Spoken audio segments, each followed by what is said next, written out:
কিন্তু অত দূর থেকে তাদের ভিডিও করতে হবে না, তাই এখান থেকে খালি পাতি দেখাচ্ছি। আমি বসবো ওই কানে যেখানে ফাঁকা আছে সেখানে। এখন সবাই ভরে গেছে, তাই আমরা ওই পাশটাই ঘুরে যাচ্ছি। হ্যাঁ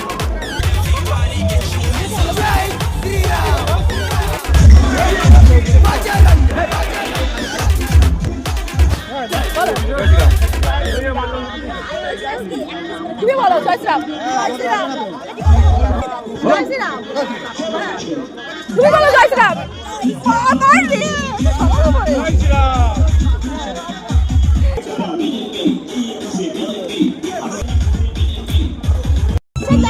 মাছ শেষ, আমাদের মাছ চলে নেই, আমরা শেষ পাতে এসেছি। হ্যাঁ